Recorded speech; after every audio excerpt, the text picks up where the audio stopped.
Hello and welcome back to Visions. I'm Mirella Rich. If you've just joined us, we're here with Mervyn Vogt, who is the State President of Whistleblowers of Australia and the National President of Whistleblowers Assist. Welcome back, Mervyn. Thank you, Mirella. Can you tell us what is this new conference coming up in 2008?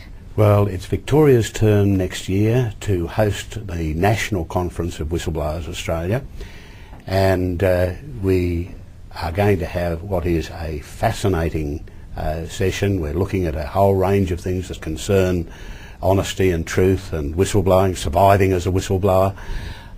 We hope to get some pretty high-level people along to it. I can't mention them at this stage because we haven't completed our negotiations.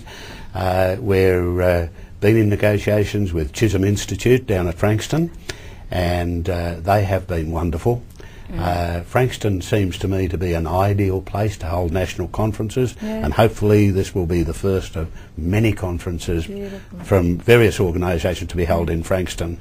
So that will take place in November. Dates aren't settled on as yet, but there'll be plenty of accommodation. We hope to involve even drama and everything like that in it. As you can imagine, trial by jury would go well. Inspire a lot of drama. And such we can get the drama students to become involved in that. We would like to see this go out into the community and become widely known. Yeah.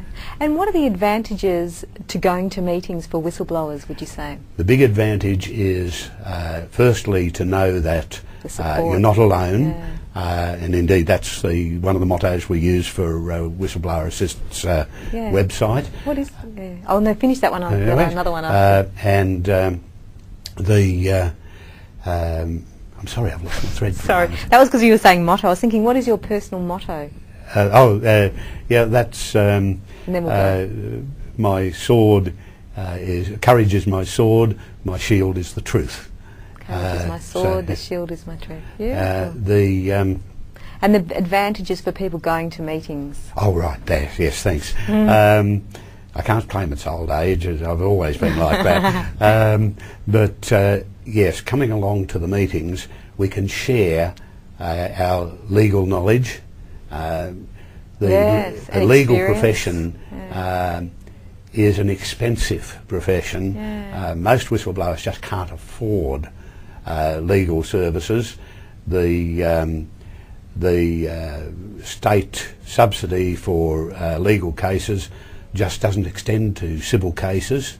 Legal assistance just doesn't extend to it. And so we can share between ourselves our own experience. We have to be awfully careful because the law profession is closed and nobody is allowed to give legal advice. However, we can share experiences. Exactly. And some of those experiences are very broad.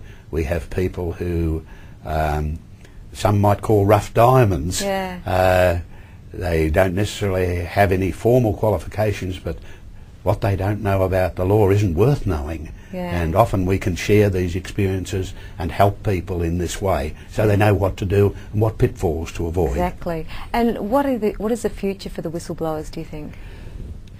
It's a big ask. What we would like to see is genuine whistleblower protection legislation, so that there's no stigma to it, and that legal consequences aren't there for being a genuine whistleblower. We'd like to see, or a lot of us would like to see, forums where people who have suffered injustice or have had bad experience or know of things that are wrong can bring them out into the open, not with the idea of anything punitive, but say, for instance, you had a gripe against a big corporation, a bank or something that wasn't doing the right thing, doing wrong things, so that you could go along, air this, give them the opportunity to give their case, so you can look at it not in an antagonistic way, but in a helpful way, and say, well, look, this obviously needs changing. How do we go about doing it? So open forums like that. We used to have things like that on the Yarra Bank, where people could get together. Now people don't do those sorts of things, and that's where your program and programs like this are so valuable. But we do need public meetings. They have them in America, have town meetings and things like that. we need something like that where people don't have to be whistleblowers. Yeah, I think, and also communication, gentle communication, not to attack someone, but just to say this would be nice if it was done this way, and then point out how it's beneficial for everybody. I mean, there is ways. We have people in our particular branch where they have things, for instance, which don't seem like whistleblowing, but where they need carers. And even things like that need to be brought out into the open. Okay, and what is your vision for a just future, and your own vision? Like any good professional, I'd like to do myself out of a job. It's an unpaid job I do now, but I'd like to do myself out of it, to not need to have those organisations. Yeah. We do need to start off with a vision that's reasonably close.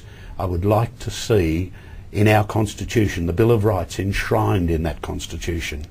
Now, it gets put forward and pulled back, but we really need that. The rights need to be set out there where they can't be altered by the incoming government and what have you, but need the voice of the people as a whole to change. They need, I believe, to be enshrined there.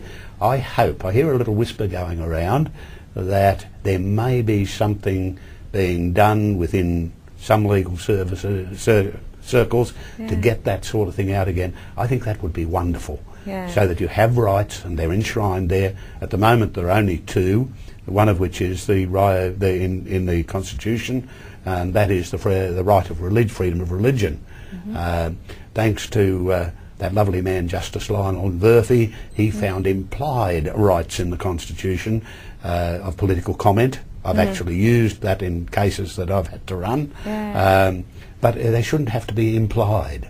They should be there, and your rights there, so that you don't have to fight about it. You can just go in and say, look, this is the right, that's where it is. Now let's discuss how we're going to do something about it. Thank you so much for coming on the program. It's been a pleasure, and thank goodness for programs like yours. Thank you. You've been watching Visions. I'm Mirella Rich, and our guest was Mervyn Vogt. I hope you enjoyed the program. See you again soon.